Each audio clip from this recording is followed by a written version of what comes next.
Hello, thank you for listening to A Glimpse of the Kingdom. I am David Pendergrass. At the time of this recording, it has been several moons since I've recorded anything. I was gone on vacation to God's favorite place, Gatlinburg, Tennessee. If you have ever been to a Cracker Barrel, it's as if Cracker Barrel made a city, and that is Pigeon Forge, Tennessee. Pigeon Forge, Gatlinburg, Sevierville, they're all close together, but we actually stayed in Pigeon Forge. And I love it. I love it. I'm going to start singing some bluegrass, but I can't play the banjo. But anyway, I love it. It's a great place to go. The family loves it. And my even kids, I've converted them. My wife's still favorite place is the beach, but pray for her. Pray for her. We're glad I had a good time there. Then we came back and did some other stuff and work. And also, in the meantime, I have now actually accepted an offer to be the lead pastor at a new church. So that has taken up a couple weeks of our time. That mixed with between that and working my job, part-time job, it's just been a busy few weeks. In fact, it's been almost a month since I've recorded. And we're back in the swing of things now. We're excited about that. So if at the time of this recording, or no matter when the time, whenever you listen to it, feel free to say a prayer for me and my family that we have God's wisdom and do the very best job that we can, communicating the gospel and helping be a part of what God's kingdom is doing on earth. And we are excited about that.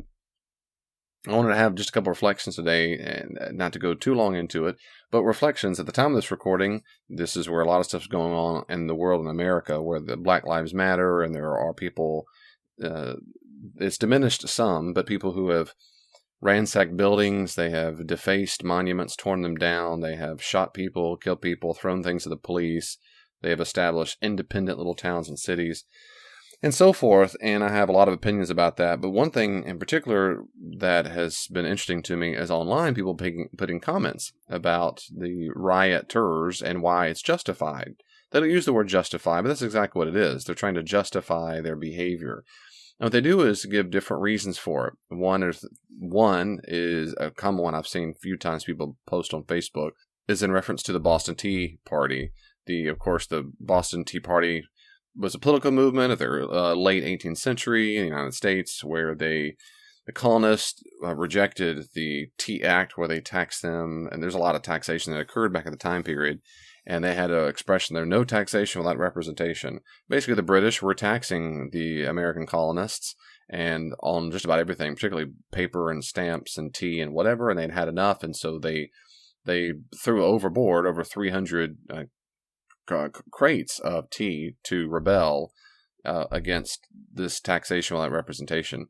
So some people give that as an example of, that's an example of people who are causing violence and destroying property for an act of injustice. And to that I would say is that might be an example. I'm not exactly sure what the analogy is supposed to be. If the analogy is, or the argument is, any behavior of violence that is destructive in nature, that is, the end goal is destructive, to destroy something, it is justified as long as there is an historical event that is like it. If that's the argument, then I find that very unpersuasive. Just because an event occurred in history where they thought something was unjustified, and therefore they caused destruction, it doesn't therefore follow that today it's moral. Because what you need to decide is whether or not, in the first place it ever happened, whether that was moral. And so what we have in ethics is this called a consequentialist argument, that it is right to cause destruction and hurt and kill people, even when necessary, as an act of rebellion against some kind of injustice. And so the end result is good because it's either, and that's where people give various different answers to what's the end result. The end result is what? Social change, political change, laws to change, cultural awareness. A lot of people, it's just a vent. They're just so upset they need a vent. And so the end result is that, where the means is to that end, the means is the destruction of property, stealing electronics, robbing people's homes, causing violence, throwing things at the police, and so forth. And so again, this argument is, if I can go to find any event in history, in American history, where they did something like this, it therefore means what they're doing right now is justified. My own view is that is not convincing. That's not a compelling argument to make. Because you need there's not. There's several reasons why. I actually don't want to spend too much time on that. I want to talk about the Bible, because I care about that a lot more. But my response is, even then, I do not think what happened by the Boston Tea Party was actually appropriate to do either. I think destroying what in essence is private property an act of rebellion is an unethical thing to do. It was wrong for them to do it, even for the reasons they gave. That's not a good reason. The question is it ever morally acceptable to cause violence for the sake of violence alone? Is that the end result? Or is violence an end? Is it a means to an end? And it depends on what the end is. And also depends if you think consequentialist ethics are a good thing. So are there times when causing some kind of violence or destruction acceptable? And I would say is, in principle, that is certainly possible. It just depends on what the reason is, and depends on what your end goal is. And I don't think picking an example from history makes it therefore justifiable. You need something where it was justifiable. In my view, it's not. It was not back then. It therefore still is not now. So on my view now, when it comes to modern politics, I think any single person at all, no matter how upset they are, destroys private property. What they're doing is both illegal and unethical. Most certainly, it's unchristian. And people say, "Well, what I really appreciate is you have to understand how upset they are." Again, my appreciation for a person's upsetness does not justify the end. The same argument could be made for every single person who murders someone. Every single time a spouse kills someone. You gotta understand, David, she made me very mad. I had to kill her. You don't understand the rage I felt that night. I had been fired from my job. I drank a little too many beers or whatever, and I wasn't fully myself, and she made me so mad I had to kill her. You don't know my pain, David. You don't know my childhood. Which I can get on. This is, in courtroom, we call that diminished responsibility. They weren't really responsible. It's like a degree of a plea of insanity, that I lost control. Now, if someone's saying that a person has lost control, they've literally reached a state of insanity, and that's why they're causing the violence. That's fine, but it's not therefore justifiable. That is no longer a moral act. What you're doing is admitting what you did was wrong, and now you're trying to give a justification by the wrong behavior. But that's not, in fact, what most looters are trying to do, and most people online are trying to do. They're not trying to say what they're doing is wrong, and here's why they're doing it. What they're trying to argue is what they're doing is right, and here's why they're doing it. Those are very different things. My view is, one more time, is every single time you destroy private property, you go in to steal things, you hurt people, you cause violence and destruction, no matter of upsetness, your emotional state will not justify that.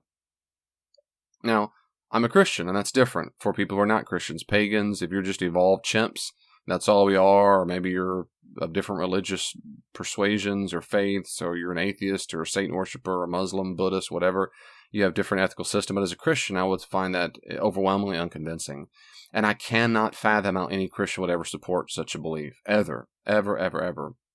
This leads me to the other point, part 2, basically, of this podcast, short and sweet. We'll see if it's short. And we'll see if it's sweet. I don't know. And that is when people go to the Bible for their justification and say, David, well, hold on now, David. Jesus overturned the money changers temple. At the temple. At the tables of the temple. And so a person says, see, there's an act of violence. Now, again, I'm back to figure out. So let's just a little context real quickly. If you don't know this, in Matthew, Mark, and Luke, at the end of Jesus' ministry, one of the things, the precipitative act, the thing that really makes the religious leadership really ticked off, is Jesus goes in and overturns, literally, I mean, that's not a metaphor. We use that in American English now, but sometimes as a metaphor.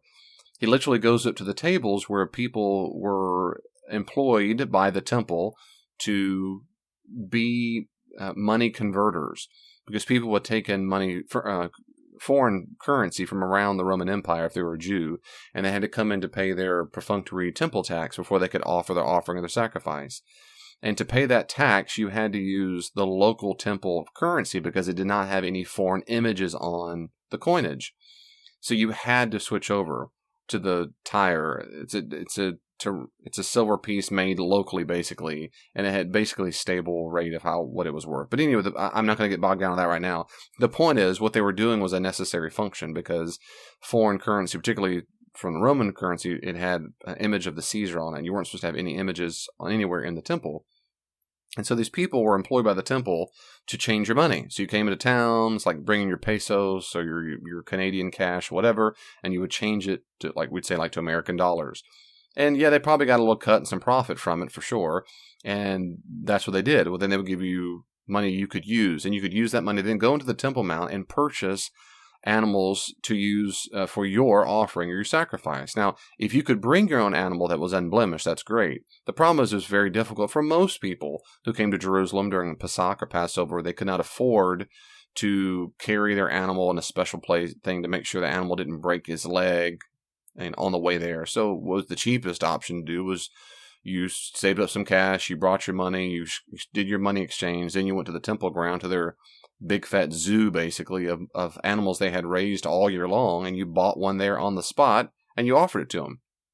So it was a necessary thing. Okay, Jesus goes into there, and he overturns the table. Now, in John's gospel, it's early in his ministry.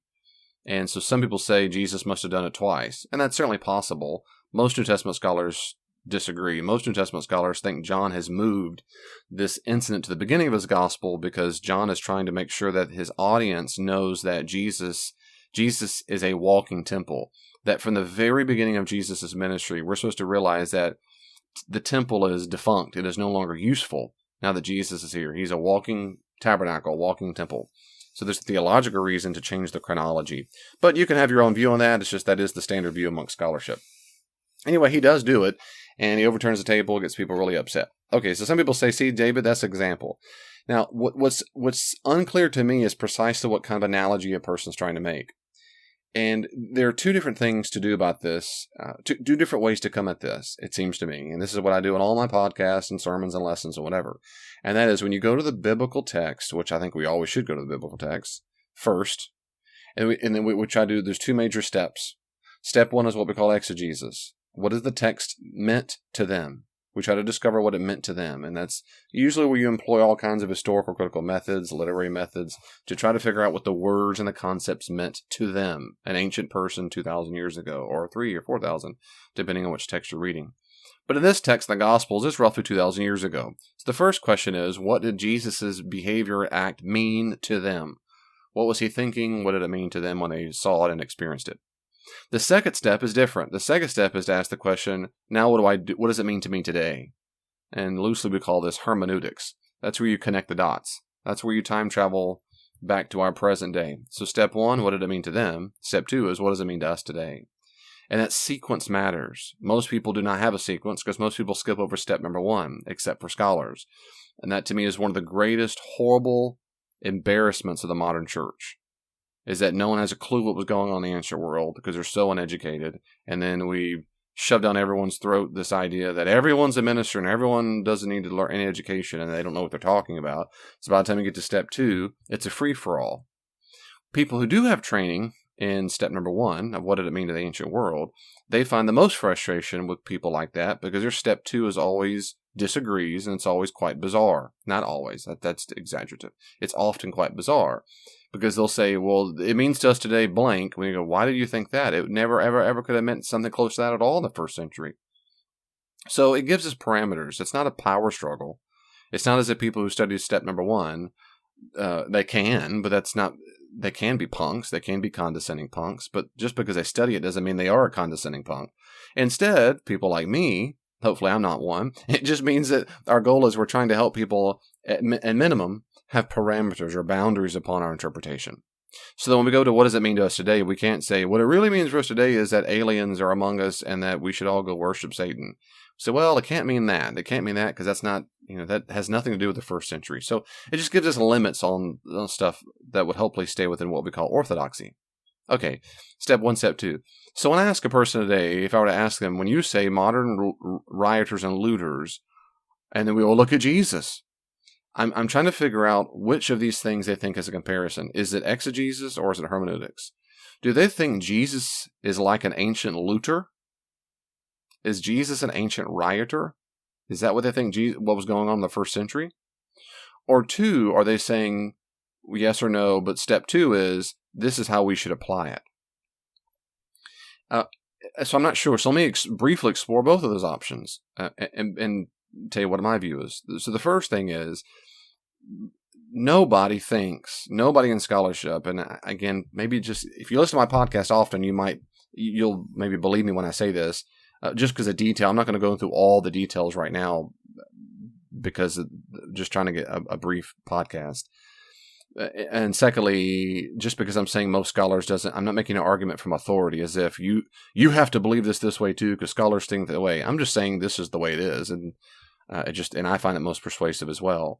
That when you read the Gospels carefully and you read that narrative closely, Jesus is not a looter. He's not a rioter. Jesus does not go to the temple one day and just one day, if you read it in ancient context, it sure does not seem to be the case that Jesus one day just has a bad day and loses his temper and then goes crazy. Or that he has pent-up energy for a long time of something and decides to go cause destruction and then go home. Jesus doesn't steal anything.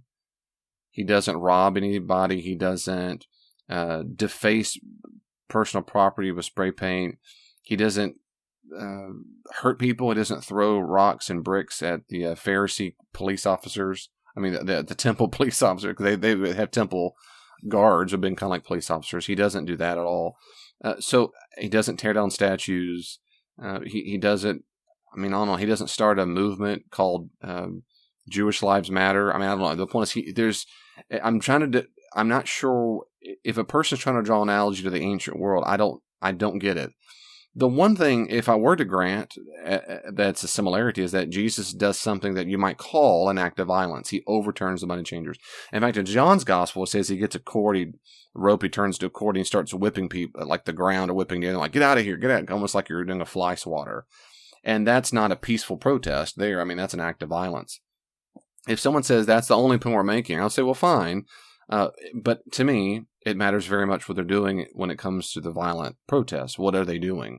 Is Jesus trying to kill people? No. Is he stealing anything from a store? No. Is he, I mean, on and on. Is he knocking over the temple pillars? No. Is he causing other people to join his cause to go hurt the priest? Go kill him. Go get him. We should defund all the priests. And I mean, he doesn't do any of that stuff. So, I mean, I guess in all fairness, I just don't see what the analogy is besides it isn't simple an act of violence. But the question now is, what is the act of violence attempting to communicate? What Jesus is trying to communicate, that virtually all New Testament scholars concur, is that the temple leadership have lost its function. It's lost, the leadership function is now devoid. So, or say it this way, you might say the Temple Mount no longer works. Now, that was a common critique. It wasn't ubiquitous, but it was common. I mean, the Essenes, the Qumran community said something similar. Josephus said something similar. Some of the rabbis even said something similar, that some of the priests at the temple had lost their function. They become corrupt. And Jews had different responses to that. The temple leadership has become corrupt. Now what do we do? Some said, well, what's going to happen is God is going to bring down the heavenly temple. There is an earthly temple and there's a heavenly temple. He's going to bring down the heavenly temple and everything's going to be okay. Others didn't say that. Others said, no, what's going to happen is he's going to make sure the bad temple leaders get out and he's going to establish good temple leaders. Jesus said neither. He never said that he's going to help establish a brand new heavenly temple, nor that he should put pure ones. Jesus, in fact, just condemns them and then leaves. And in fact, if you know your Gospels, he should be a house of prayer for all nations.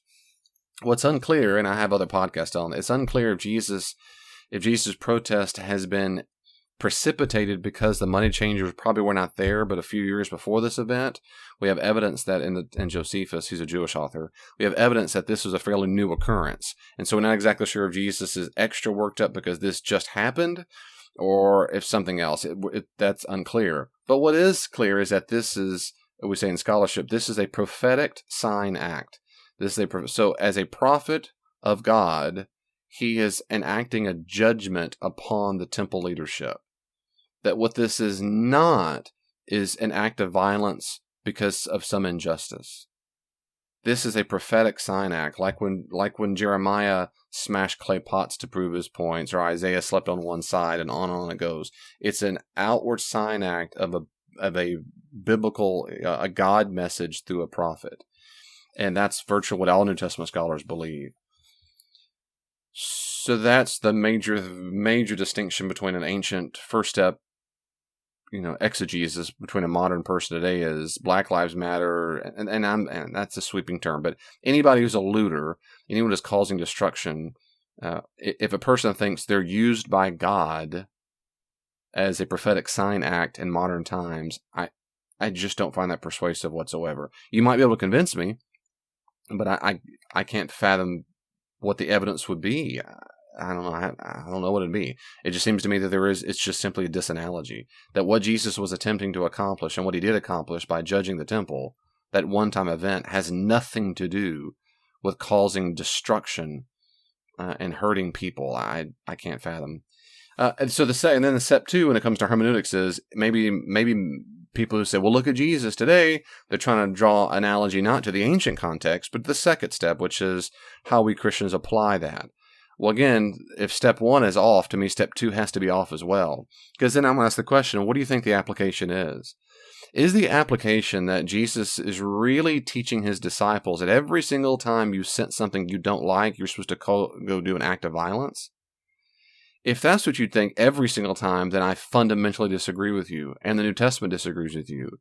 Jesus never taught his disciples that. He never explicitly said that, nor did the early church get that message. We have no other instance at all, anywhere in the New Testament or in the 1st, 2nd, 3rd, 4th centuries, where people said, the message of Jesus is that when there's injustice that we think is an injustice, our goal then is to go make sure we enact violence to get the point.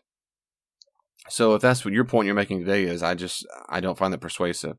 If your argument is not that it should always be the case, but there are certain special times when the Christian response is to enact violence, my response is, I don't find that persuasive at all, because there is no biblical warrant for that at all.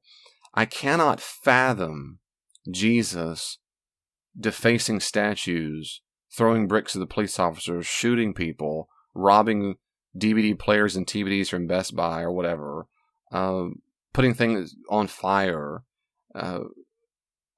screaming horrible cuss words and horrible things to people. I just cannot fathom that.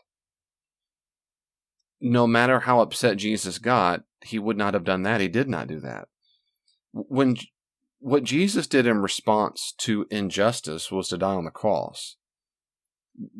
Again, well, I'm going for a long time about that. But so it seems to me that there is simply a disanalogy if any kind of biblical argument one might use. So back to the historical argument of the Tea Party, my response is you need to look at each individual case to see if what they did was right or wrong, depending on why they did it and so forth. But what matters to me the most is a biblical reason, and I can't find any reason whatsoever to think of Jesus overturning the money changers is a good analogy, both not on exegetical grounds, that is what happened in the ancient world, and 2, not on hermeneutical grounds on what it means to us today. It just seems to me that it is unfathomable for a disciple of Jesus to support looting and the rampage that happens. It's just unfathomable. I cannot fathom it. Not as a Christian, I can't. The way of Jesus is not violence. The way of Jesus is not to go kill people and burn things and deface property. It's just not the way of Jesus. And if you go back to the money changers temple, again, I'm going to go back to the ancient context. I'll go back with you one more time and say, but help me understand, why do you think Jesus did what he did? And exactly what did he do? But why do you think he did that? And if you don't think it was a prophetic sign act, that's fine. You just need to write a really good paper and try to persuade all the rest of us that that's not what Jesus was doing, that Jesus really was a social justice warrior, or he was fighting for the Jews who were not represented. I don't know what your argument would be. I mean, I don't know. I don't know. I mean, make it. You can make it. I've never heard one ever that's persuasive. I think the most persuasive argument is that Jesus, in fact, was doing something very specific for a very specific moment in time, and he only did it once, and that was because what he was doing was very specific for one time, and it was not at all a model for his disciples. Everything Jesus did in his ministry was not a model for his disciples. Jesus called 12 people to be the leaders of the disciples. He never told his disciples to go form 12-member group disciple-making groups. He never said that. Jesus himself walked around Galilee with his ministry chiefly, but he never told his disciples, you must only do ministry in Galilee. I could go down the list of all the things. Jesus himself were baptized and heard the Spirit that said, you're my son. It doesn't mean every disciple of Jesus also gets baptized, and we're also commissioned by the Spirit that tells us we're also God's beloved son. Jesus' disciples don't die on the cross to atone for the sins of humanity like Jesus did. Jesus' disciples are not raised on the third day if that happens. I mean, the long list of things, just because Jesus did it doesn't mean everything he did, Jesus' disciples are supposed to do. And so if that's your belief as well, then I frankly also disagree with that point. So anyway, that's all. I'm sorry if this podcast comes across as I just disagree with everything, because I really don't. And I very much appreciate, if you know me and my podcast at all, I very much appreciate trying to understand what Jesus did and what he said, and to see if it is an example for his disciples. I'm all for that high five all day long. It's just on this particular issue, I find it very unpersuasive. And if it is unpersuasive, and if I am right, it means that Christians have no business supporting this very un-Christ-like, unethical behavior. We would expect it of pagans, but not of disciples of Jesus. That's not the way of Jesus. We have a much better way. We lay down our lives for our friends and for our enemies. We don't destroy things. We don't call them names. We don't hurt them. Ever. That's not the way of a Christian. So maybe you think on those things. If you have a different view, let me know. Send me an email, and maybe you can change my mind, and that'd be great. So teach me how to read the Bible better. I mean it, because I want to read it just right, so that I get it right, so I get Jesus right. That's for sure. And help me on that if you've got a better way. And God bless you. See you next time. Well, the conversation isn't finished. You can always reach out to me on social media. Are you on Facebook? I am too. At Glimpse of the Kingdom. Glimpse of the Kingdom on Facebook. Be sure to like it, and you can see updates there. Also, if you're on Twitter, check me out at Dr. D. Pendergrass, at Dr. D. Pendergrass, or at Glimpse the King, at Glimpse the King. And I try my best to respond to comments and questions on there as quickly as I can. If you want more, there are many more resources on the podcast and my blog. Go to my website, davidpendergrass.com, and you can see a full list of the podcast, and my blog is available for free. Are you active in a church right now? I'd be happy to come out to your church and do all kinds of classes and workshops there.